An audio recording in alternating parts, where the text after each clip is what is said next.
Salut les amis, j'espère que vous allez bien. Aujourd'hui on va pas parler de mes patchs mais surtout de la voiture. Comme vous avez vu au distrait miniature, on va faire 2 in a row. On va commencer par la Krone. Comme vous venez de le voir, on n'a plus son pare-brise avant ni la lunette arrière, ce qui du coup fait un peu bizarre. Mais alors, une chose pas forcément positive, parce que vous avez vu au titre, c'est le toit. La voiture, on est à deux doigts de la mettre au cabriolet si tu veux. Un peu chiant parce que sinon après je peux plus trop rouler. Et on va aussi montrer quelques petits projets qu'il y a dans le garage actuellement. Donc là il y a cette RS3 en train d'être élargie et ça c'est très intéressant comme travail. On l'a jamais vu sur la chaîne. Claudio va vous expliquer, mais il est dans le bureau. C'est soit il y a une semaine de taf pour rattraper ça. Relou quand même, une semaine de taf complet avec une personne vraiment en temps plein dessus. Ou alors j'achète une pièce. C'est-à-dire le toit. Voilà. Entre 300 et 500 balles le toit. Il faut le rapatrier ici parce que c'est soit aux États-Unis, soit à Dubaï. Salut Alix, au passage. En parlant de pièces d'ailleurs, il y en a plein partout. Il faut que je recommande des joints. Tout ça, c'est disponible pour des voitures, on va dire, européennes. Chez nos amis de Ovoco. Alors, je vais quand même regarder vite fait les posters qu'on a dans le bureau. Mais normalement, ça le fait. Ah, ceux qui s'en souviennent. Alors, Ovoco, pour ceux qui ne le savent pas, il s'agit d'un marketplace qui vend justement des pièces automobiles d'occasion, comme on peut voir là. Ce qui déjà est quand même cool parce qu'en termes de recyclage, on est bon. C'est une startup qui travaille dans toute l'Europe. À vous, le petit plan, il est stylé là, même si j'ai principalement des patchs français. L'envoi des pièces est rapide, entre 1 et 2 jours de manière générale. Les retours sont gratuits et il y a une garantie de remboursement sous 14 jours. Au niveau des avis, comme d'hab, hein, on est plutôt bon, comme chez Claudio d'ailleurs. 4.5 sur plus de 10 000 avis. Et il y a aussi une histoire de prix, c'est 50% environ moins cher que les pièces que vous trouvez habituellement neuves. Donc en plus de ça, ils peuvent être dans un état quand même plutôt bien. Vous avez les photos de toute façon sur le site internet que je vais montrer tout de suite. Et ensuite, c'est assez simple, vous mettez le nom de votre voiture. Donc par exemple ici, Crown Victoria. S'ils ont un toit, franchement, ça serait génial. Bon, malheureusement, il n'y a pas de toit pour moi. Mais bref, vous avez compris, si vous voulez économiser votre temps et votre argent, n'hésitez pas à aller sur ovoco.fr. Les liens sont dans la description. Ouais, ça va mec. Ça va? La Crown. Tu l'aimes cette caisse? Ouais. Tu l'adores? Commence à me sortir par les oreilles. Est-ce que tu peux nous montrer un petit peu l'avancement de la voiture, ce qu'il y a encore à faire? Et après, on passera justement sur l'Aston. En plus, là, on va avoir un bel avancement par contre sur l'Aston et quelque chose de très intéressant. Et on va aussi montrer la RS3. Donc, plus de lunettes arrière, plus de pare-brise. But, il y a quand même des bonnes nouvelles. Il y a des choses qui ont été déjà rattrapées. Voilà, tout ce qui a été boss, donc coup de porte, etc. Tout ça, ça a été débosselé. Donc là, on a marqué les bosses. On les a sortis en alternatif. Donc sans abîmer la peinture. Donc ici, là, on est redressé aussi. Donc ça, c'est une bonne chose de fait.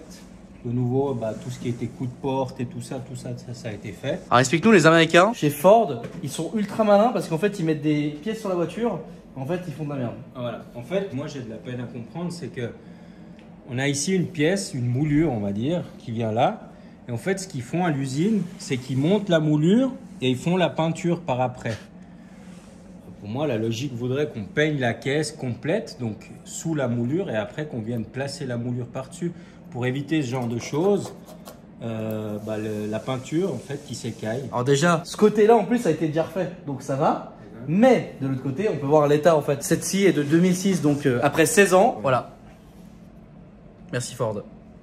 Donc, nous, ce qu'on a décidé de faire, c'est qu'on retire les moulures, on fait toute la peinture de la caisse, on peint les moulures séparément et après, on viendra mettre les moulures par-dessus pour peindre toute cette partie-là et pour éviter que la peinture s'écaille et puis que ça rouille, quoi, simplement. Ça, c'est vraiment rien. Bon, comme je l'ai dit, hein, je pense qu'on va la mettre cabriolet, la voiture, et je vais la sortir que quand il fait beau. De toute façon, la voiture sera destinée à sortir que quand il fera beau, que pour des événements, etc. Je vais moins la rouler. La Impala ayant pris un peu le... Pas le pas, mais je veux dire, voilà, c'est une voiture confortable. Enfin, elle est moins confortable, hein, l'assise. Par contre, voilà, il y a plus d'équipements électroniques et bientôt de chargeurs, une caprice. Et plein de voitures. Et du coup, L2. Et vas-y, dis-moi. Tadam! Salut! Donc voilà comment ils ont réparé. Qu'est-ce que c'est que ça, du coup? Donc, je ne saurais pas te dire ce que c'est exactement, mais je suppose que c'est une espèce de résine mélangée à de la fibre avec du mastic. Ouais. En fait, ils ont utilisé ce produit de merde pour... je pense que là, il y a un bout qui peut tomber, non même pas, mais pour boucher les trous en fait. Il y avait les antennes, donc où il y avait les antennes et tout ça. Ce qu'ils ont fait, c'est qu'au lieu de souder une tôle proprement, etc., ils ont bouché avec ce produit, ils ont bouché les trous, puis après ils ont poncé le toit, puis ils ont giclé le toit. C'est pour ça qu'on a toutes ces traces de ponçage. Enfin voilà, c'est vraiment, on va dire, fait à la va-vite. Et l'autre problème qu'on a découvert, ah oui, donc toute cette partie ici qui est extrêmement attaquée par la corrosion. D'ailleurs, on le voit ici. Hein. Ça, c'est ce qui est censé coller le pare-brise à la carrosserie. On l'a enlevé à la main. Donc, on l'a tiré dessus, c'est venu. En fait, c'est tellement oxydé dessous que la colle tenait sur plus rien. Il y avait le risque que le pare-brise s'enlève. Donc ça, c'est extrêmement corrodé. Donc à mon avis, la meilleure solution, c'est de remplacer le toit. Voilà. Donc nouveau toit. Bon, le pare-brise, faut changer de toute façon. Il a cassé parce qu'il avait déjà été remplacé une fois. Mhm. Et ici, on avait un point de tension sur la vitre. Et puis c'est ça qui a créé la fissure en fait. Bon, de toute façon, il était déjà un peu défoncé. J'avais des impacts de cailloux de malade, etc. Donc lunette arrière, on a réussi à démonter sans la casser. Mais il faut le joindre. Il faut le joindre de la lunette arrière. On ne trouve pas séparément de la lunette arrière, donc il faut acheter une lunette arrière aussi. Ouais. Et puis le pare-brise, de toute façon, il a cassé. Ouais. Donc, Ça va, 300 balles. Lunette arrière un peu plus cher par contre. Je comprends pas pourquoi. Enfin, moi je l'ai trouvé à 800 aux États-Unis. Je pense qu'on va trouver quand même une solution. Hein. Oui, la solution, on va trouver, ça c'est sûr. Voilà. Donc voilà, prochaine étape, on enlève le toit, on place le nouveau et puis peinture. Magnifique. Et après, remontage et puis après on sera bon. Voilà. La dernière vidéo, c'était pas la dernière vidéo. Il y avait, voilà, il fallait expliquer ça quand même parce que c'est un peu chaud. Par contre, c'est la dernière vidéo où on explique la crône. Bah, je pense qu'il faudra quand même montrer la crône sans le toit. Ah bien sûr, bien sûr, mais il faut montrer la crône sans toit. Mais oui, ça c'est la prochaine étape. Et puis après, on pourra enfin attaquer la partie peinture. Et après, ce sera fini. Et après, ce sera fini. Voilà. Après, il y a 2-3 détails. Montage, peinture. Après, il y a 2-3 détails mécaniques, 2-3 détails électroniques qu'on doit régler. Et après. Donc fin mai. Plutôt, de base, on était mi-mai, mais là, on est plutôt fin mai. Bah, ça va dépendre quand est-ce qu'on reçoit le toit. Parce qu'on a besoin du toit pour avancer en fait. C'est UX. Maintenant, c'est parlé de la crône. On va passer sur un projet que tu as là actuellement avec un client. Une RS3, donc phase 2, berline. Et donc là, qu'est-ce que tu es en train de faire? Alors, le client, donc, il avait un souhait, c'était de monter des jantes très larges sur cette voiture. Le problème qu'il y a sur ces carrosseries-là, donc ça c'est une plateforme MQB du groupe VAG. Et sur ces plateformes MQB, on n'a pas de place pour mettre des jantes très larges. Donc le maximum qu'on peut monter là-dessus, c'est du 9 avec un déport 45. Le client voulait du 10,5 avec un déport 25. Donc on se retrouve avec, il faut élargir la carrosserie pour faire la place pour les jantes. Ouais. C'est ce qu'on a fait. Donc on a gagné ici 4 cm et demi. On a fabriqué l'aile. Un kit large en fait. Un kit large, voilà. C'est plus Liberty Walk, c'est Liberty Bell Croix Cars. Génial. Sauf qu'ici on est 100% tôle. Ouais. On n'a pas cet effet de pièces rapportées. L'idée c'était d'élargir beaucoup la carrosserie, mais avec un aspect visuel d'origine. Là on voit que c'est large, mais l'idée c'est qu'une fois peint, la personne qui ne connaît pas forcément, il ne verra pas que c'est élargi. Comme c'est d'origine quoi. Voilà. Et donc ça c'est un travail qui se perd de plus en plus, c'est le travail de tôlerie. Voilà. Donc c'est Johan, qui est là. Salut Johan, qui s'est occupé de ça et donc il a découpé son plaque de tôle quoi, c'est fou quoi. On part d'une tôle plate, comme ça. Et puis après, Johan découpe la taille qu'il a besoin, puis il donne la forme. Et puis il fait petit à petit, il fait son... Et là, il est en cours. C'est là que c'est hyper intéressant à voir quoi. Donc là, on voit que d'origine où on était, et ça, c'est où on doit arriver. D'accord. Donc on voit ici la distance qu'on doit gagner. Et puis après, il crée en fait simplement tout. En fait, on repart de zéro, il coupe et puis il crée... Là, on est d'accord, c'est la carrosserie de base de la RS3 ça. Ça, c'est la carrosserie de base. Pourquoi on a gardé? Parce que sur la carrosserie de base, la RS3, il y a cette petite nervure ici qui est très très difficile à reproduire. Donc on a décidé de garder juste cette partie-là d'origine et après en fait nous, toute cette partie-là, on la crée nous. Oh là là là là. Et puis là on voit qu'il y a la découpe du pare-choc parce que le pare-choc bien évidemment d'origine il vient là. Donc nous on doit élargir le pare-choc. On le voit de l'autre côté d'ailleurs. Et là du coup ça c'est du plastique ça? Ça le pare-choc est en plastique. Mais comment il fait sur du plastique du coup? Il fait d'une soudure plastique. Ah soudure plastique d'accord. Ouais. Donc là on voit ici qu'on a dû ouvrir le pare-choc. Et puis après, on va rajouter de la matière et puis on fera une soudure plastique pour que la forme soit harmonieuse et que, encore une fois, que ça ressemble à de l'original. Oh là là là là. Tout ça chez Bellecroix Cars. C'est ça. Je voulais montrer ce projet de la RS3 parce que je trouve ça trop stylé. Et maintenant, l'Aston. Alors là, ça va être trop stylé aussi. Tu as reçu les pièces de chez Simonet et d'ailleurs, on va peut-être revenir en arrière. Ah ouais. Et puis faire un saut dans le temps et vous montrer un peu l'atelier. Bon du coup là on se retrouve à l'atelier de Simone. On est donc au Simone, si dice in italiano, perché tu Claudio parla italiano? Sì, parlo poco italiano. Ma come si fa di parlare italiano tu? È sposato un'italiana. Ah, bene, bene. Bon, comment ça se passe? Explique-nous du coup. Ici, on est chez Simonet, À Zurich d'ailleurs. près de Zurich. Très loin.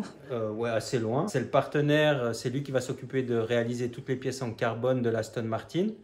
Donc c'est mon partenaire sur le projet Aston Martin, oui. Et probablement dans le futur aussi. En fait, l'idée, on va faire du carbone esthétique. Donc on va recouvrir les pièces originales avec du vrai carbone. D'accord. Parce que là, du coup, ce qui est cool, et je pense qu'on fera une vidéo dédiée à ce sujet-là, mais une autre fois, Ouais. il y a plusieurs types de carbone. Exactement. Et d'ailleurs, dans l'automobile, il y a des gens qui mettent des options carbone, à savoir que les pièces ne sont pas du tout 100% carbone. Alors, En fait, ça dépend les marques. bien sûr. Par exemple, si tu prends chez Audi, Oui. le kit carbone intérieur avec toutes les moulures de porte en carbone, ce qu'il faut savoir, c'est que ça, c'est du recouvrement. Donc, ce que tu vas faire, toi. Voilà, c'est du carbone esthétique. Ouais.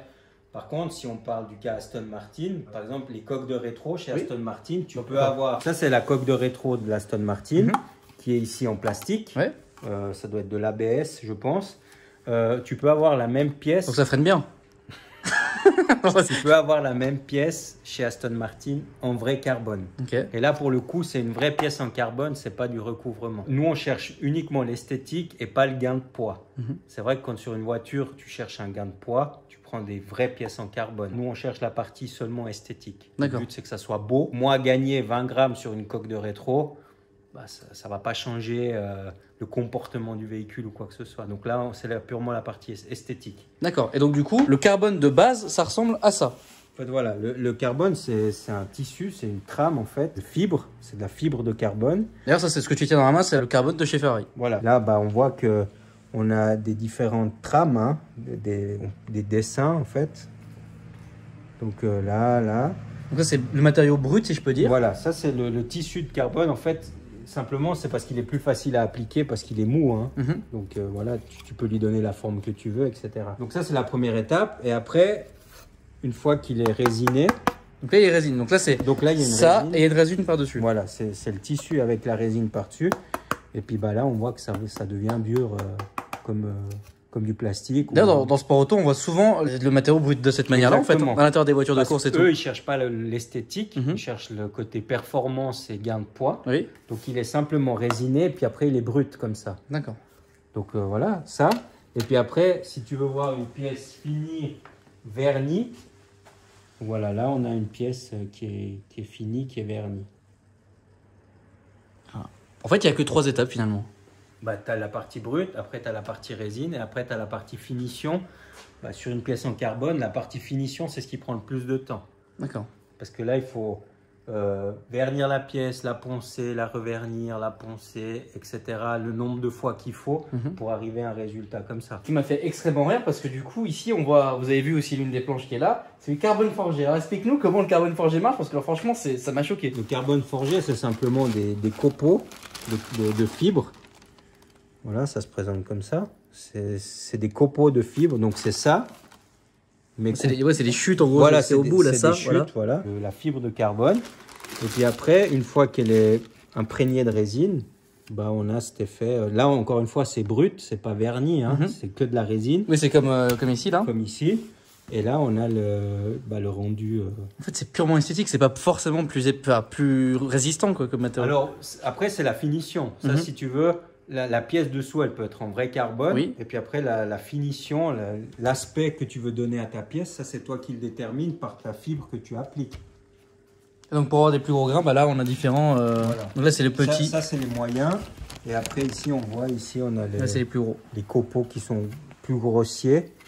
Et là, on voit la différence entre du moyen et du gros. Et puis, il existe des copeaux plus fins aussi. Ok, alors je vais résumer une chose. Parce que c'est Lambo qui a lancé cette mode, si je peux dire, avec la Huracan Performante. C'est ça. En gros, les gars, ils ont eu donc des chutes de copeaux. Donc c'est ça, c'est ce bout Voilà. en fait. Et ils ont utilisé ça pour mettre dans la voiture, c'est ça? Voilà, on pourrait dire ça. On pourrait dire que ils ont utilisé les déchets de carbone pour créer le carbone forgé, en fait. C'est fou. Et bon, après, on aime ou on n'aime pas le carbone forgé. Moi, personnellement, j'apprécie les deux matières, c'est assez joli. Voilà, le propriétaire d'élu nous a ramené sa baguette, du coup. Voilà. Sa voiture ici, donc une Alfa Romeo Sprint. Voilà. Et du coup. Ça, c'est une pièce que Simonet a créée de A à Z. Donc, on a le carbone. Donc, c'est la première couche, c'est de la fibre de verre. Oui. Et après, on a la couche de finition qui est en carbone. Et puis là, c'est une pièce qui est terminée, qui est vernie, polie. Et puis on a cet effet miroir. Bah voilà. C'est fou, c'est super beau. Et ça, c'est une création de Simonet pour sa voiture. C'est une pièce qui n'existe pas, donc c'est de la création. C'est dingue. Et du coup, toi, sur quels éléments tu vas faire quoi en fait? Toutes les pièces intérieures de la Stone, donc tout ce qui est console centrale, les contreportes, ça c'est les coques arrière des sièges. Toutes les pièces intérieures seront en carbone forgé. Toutes les pièces extérieures, étant donné que la Stone elle a déjà tout le kit carbone d'origine, on va conserver la même trame. Les coques de rétro, les contours de vitre. Ça, c'est la plaque interfeu, c'est celle qui est entre les feux. Ah, derrière, oui. Oui.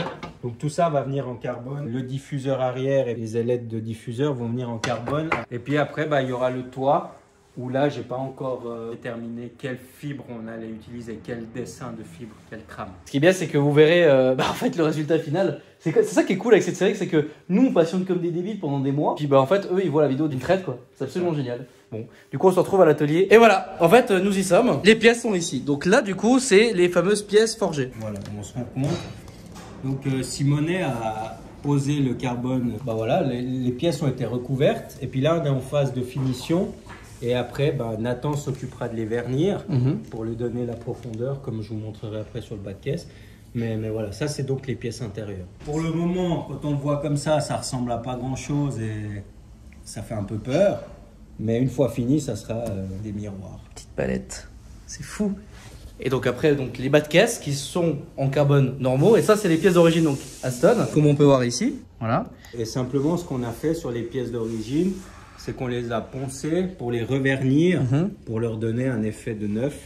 Et là, on voit que bah, voilà, c'est neuf, quoi. C'est neuf. Voilà. Donc ça, c'est la pièce d'origine de l'Aston, quoi. Exactement. Juste, reverni. Voilà. Vu qu'on a fait la peinture complète, et puis la voiture n'était pas neuve, c'était un véhicule de démonstration. Oui, c'est vrai que beaucoup de gens ont pensé que tu avais acheté une voiture neuve, en fait. Mais oui, le véhicule est d'occasion. Donc là, on rentre dans le four. Oh, c'est beau. Oh, c'est beau. Voilà, ça, c'est les pièces... Donc là, c'est de la tresse, hein, si je peux dire. C'est la trame. Voilà. C'est la trame de carbone brut. Mais regardez en fait à quoi ça ressemble le carbone avant qu'il soit verni. Et justement, là, ce qui est cool, c'est qu'aujourd'hui, bah, ils vont vernir la pièce. Les moulures de pavillon qu'on a fait aussi en carbone. La partie avant, si vous voulez, la bouche avant de la Stone. Ceux qui ont vu la vidéo se souviennent, avant c'était tout bleu ici. Donc on a supprimé le bleu et on l'a fait jaune pour les différents petits rappels jaunes.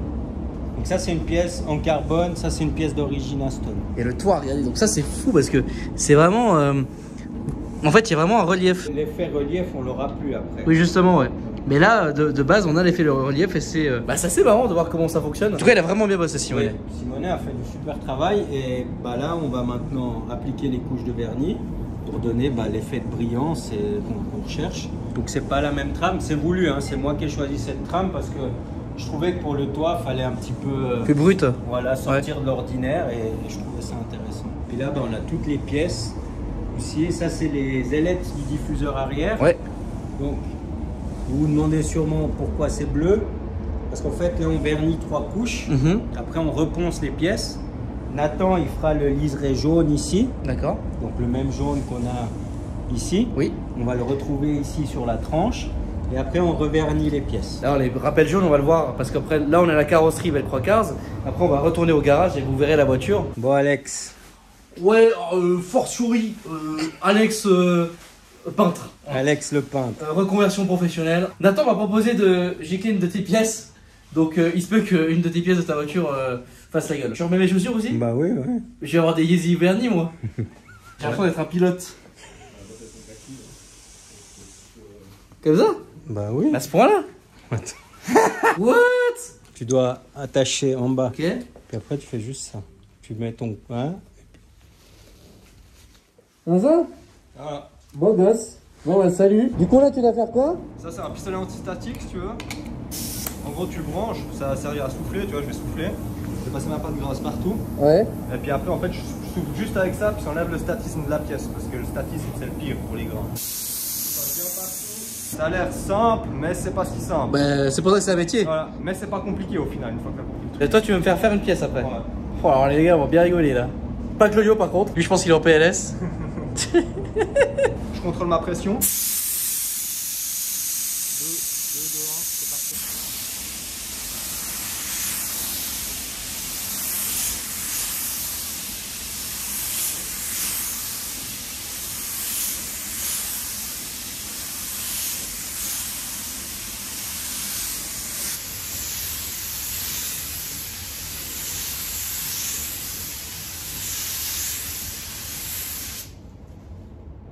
couches. Bon, on voit qu'il y a pas mal de structures, hein. On va pouvoir mettre les couches de vernis, mais on voit ça fait bien ressortir le carbone. Ouais. C'est très joli, hein. Il a bien choisi. C'est ce qui donne en fait tout l'aspect au carbone, c'est juste le vernis en fait. Ouais. Bah, t'as déjà la résine, et puis après t'as le vernis qui va donner la profondeur en fait, qui va donner la brillance, la profondeur, et puis l'effet qui va faire sentir le carbone. Parce que si tu filmes la lame là, la bouche, on voit que c'est carbone. Mais tu vas voir quand je vais la laquer, ça va.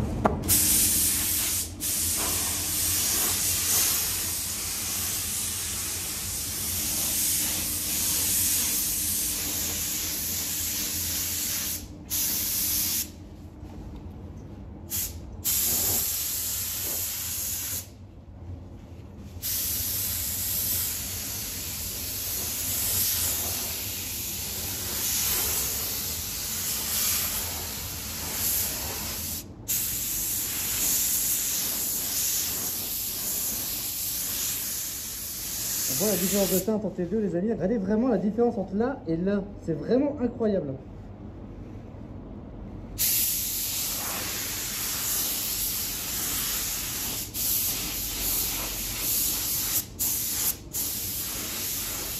C'est ouf l'effet que ça fait. Incroyable. Ça n'a rien à voir avec son vernis. Ah, ça n'a rien à voir. Ah, c'est lourd quand même. Ah oui, hein. Puis là, il est pas plein. Ah ouais, d'accord. 1,5 kg par là. Ah, c'est pas léger. Je pensais pas que ça allait être. Bah, c'est plus lourd qu'un pistolet, quoi. Un vrai pistolet. Ouais, je confirme. Alors, comme je te disais, si tu regardes, tu prends ta gâchette, tu prends ton pistolet. Voilà. Ouais. Tu as senti le cran? Ouais, senti t'as un cran, ouais. Comme on tire. Exactement, Ouais. exactement. Et après, Bah après en fait quand c'était par deux coups, quoi. Exactement, voilà. La queue de détente, c'est pas la détente, c'est la queue de détente. Voilà. Ok, et là je savais quoi si je mets un coup par terre? Bon rien, ça va juste mettre du vernis par terre quoi. Ok, d'accord, Voilà. j'ai capté. Tu sens la. Et là faut pas appuyer plus fort parce que plus t'appuies fort, plus tu mets du vernis. Exactement. Plus, Ok. plus tu tires, plus il y a du débit quoi. Et là du coup je fais quoi? Donc- J'appuie moyen et puis. Ouais exactement. Tu vois, je fais comme ça là. Voilà, tu pars, puis tu fais. En fait, il faut vraiment être régulier. Tu vois, ton geste il doit être toujours. Donc, ma main doit pas bouger. Exactement. Ta main, c'est ton bras. Bon, ouais, mon bras doit bouger mais pas la main. Exactement. D'accord, ok. Donc comme ça, hein. Voilà, exactement. Ok. J'y vais? Vas-y. Tu peux tirer un peu plus la gâchette. C'est quoi? Tu peux tirer un peu plus. Ok. Voilà. Descends. Comme ça? C'est pas mal pour commencer. T'as jamais tenu un pistolet de peinture de ta vie? Ouais. Mais c'est pas mal. C'est pas mal? Ouais. Combien de passages? Là, t'en fais 2, 3. 2-3 passages. Exactement.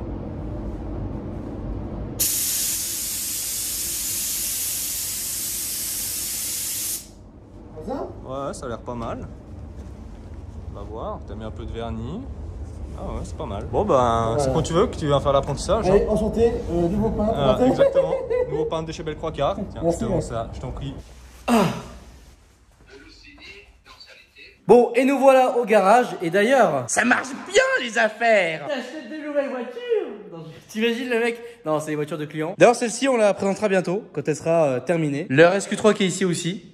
Très gros client chez toi. Oui, très bon client. Et là aussi, il a beaucoup de modifications. Il est là pour 6 semaines.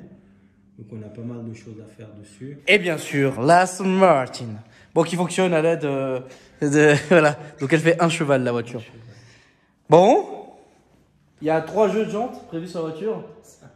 Après, tu rigoles. Non, parce que les gens ils disent que je suis malade. Ah oui, t'es malade. Ah oui, t'es malade, oui. Non, je suis passionné. Ah oui, t'es passionné.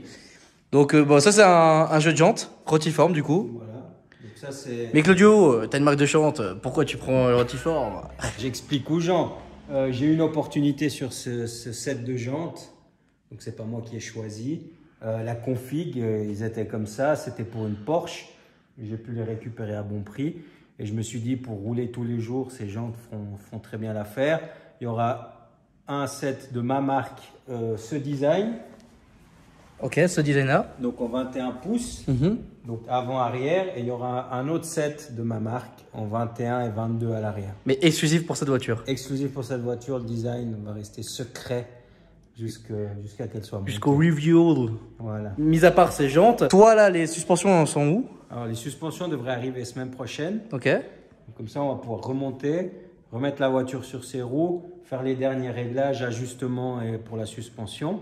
Et après, elle repart en carrosserie pour les dernières étapes de carrosserie. Et moi, ce que je voulais vous montrer aujourd'hui, ce qui a changé depuis la dernière fois. Alors déjà, les pièces en carbone, c'est cool. Et tadam! C'était un petit délire, je me suis dit que c'était sympa. Oui, c'est. Plutôt que de mettre ton Instagram sur les vitres comme tout le monde, bah le faire sur les étriers, c'est stylé, tu vois. Ah ouais, n'y voyez rien de méchant, hein, c'est juste que je trouve ça stylé. Tu vois, ça change. C'est vrai que t'imagines, t'aurais mis le logo Instagram, ça aurait été marrant quand même. C'est vrai que ça aurait été rigolo. Bon, faut recommencer maintenant. Donc jaune, comme les petits détails, comme on a vu à la carrosserie. Comme moi. La bouche, la pièce que t'as peinte, enfin voilà. Non, t'as pas compris la blague. Jaune, oui. Mais... enfin voilà, tout sera jaune et puis les détails à l'intérieur jaune. Putain, mec, quand je vois qu'il n'y a plus de vitres et tout, ça me. Ça, comment tu rattrapes ça? Parce que c'est. Ça, c'est juste de la colle en fait. Ça, c'est la colle à pare-brise. Après, on enlève le surplus. Ouais. Et puis on remet de la nouvelle colle. Comme sur la Krone quoi aussi, pareil, ça t'a mis une histoire quoi. C'est le même principe sur toutes les vitres collées. Ouais. D'accord. Il existe deux types, vitres collées, vitres jointées. Donc ça c'est une vitre collée, sur celle-ci exactement. Ça c'est une vitre jointée, donc il n'y a pas de colle, c'est le joint qui vient plaquer la vitre sur la carrosserie. Au niveau de l'intérieur Julien a bien bossé. Ah oui non, attends, vas-y montre. C'est trop marrant. En fait, simplement, c'est le système à câble et quand toi tu tires sur ta poignée à l'intérieur, ça tire là-dessus. Ok, voilà comment tu vas ouvrir la porte. Ouais, ça rend trop stylé. Du coup, vous avez le mariage entre la couleur extérieure et la couture à l'intérieur. Franchement, ça rend trop bien. Et après, le siège aussi. Donc, comme ça, vous voyez un petit peu ce que ça donne. Ah là là, franchement, j'ai trop hâte de voir la voiture finir. Donc là, comme on avait expliqué, donc côté passager, les détails jaunes avec le panneau de porte, avec le détail jaune. Et côté conducteur, ça sera différent. Voilà, on voulait simplement montrer aussi ça pour terminer en beauté cette vidéo. Puis mec, prochaine étape, les voitures elles sont finies. Du coup, voilà, les prochaines vidéos sur l'Aston et sur la Krone, ça sera de manière séparée. Les voitures seront finies. Donc ça va être vraiment stylé. Là, c'est vraiment la toute dernière étape. En vrai, là, il ne manque pas non plus 1 million de trucs, quoi. Non. Premier vrai événement où d'ailleurs on sera certainement ensemble parce que je crois qu'à cette date-là, déjà je serai revenu de Dubaï et en plus l'Autriche. Et c'est quel événement? Le Wörthersee, très connu des passionnés automobiles. Ben, je serai là-bas avec grande hâte, on sera ensemble. Alors j'espère qu'on n'aura pas la même chambre qu'Aspa. Mais ça va être très sympa, tu vois. On aura 2 chambres. Ça va être sympa. Et du coup, vous retrouverez. Ça va être sympa, mec. Hein. Ouais, là-bas, c'est ouf. Hein. Ah ouais? Là-bas, ils sont. Dans 1 mois, du coup? Ouais, dans 1 mois. Dans 1 mois, pile poil, on sera là-bas. Dans 5 semaines, exactement. Ouais. Donc, dans 5 semaines, la voiture est. Même pas dans 5 semaines, mais avant, la voiture sera terminée. Il faut qu'elle soit terminée. Et malheureusement, il y a des événements où tu n'as pas pu aller. Donc, l'Espagne et l'Italie, t'es pas sûr. Encore. Alors, l'Espagne, ça va être très compliqué. L'Italie, peut-être. L'Espagne, c'est quoi l'événement? Eurocrew, ça s'appelle. Malheureusement, cette année, c'est trop juste parce que on a été embêté avec les suspensions vu que c'était du sur-mesure. Ça a pris plus de temps que prévu. Donc, c'est ça qui va nous bloquer. Mais si elle est prête pour Turin, j'irai à Turin. Ou sinon, le 15 où on va ensemble. Et Turin, c'est quoi le nom de l'événement? Expo. Tuning Expo Torino. Ok, Torino. Ah, elle est belle. Ok, génial. Bon mec, j'ai trop hâte qu'on se retrouve là-bas et que ça va être sympathique. Une petite dernière chose à dire. Si vous avez aimé la vidéo, likez, partagez, commentez. C'est ça, non? C'est ça. Ok. Et moi, je vous dis à la prochaine pour de nouvelles aventures. Salut.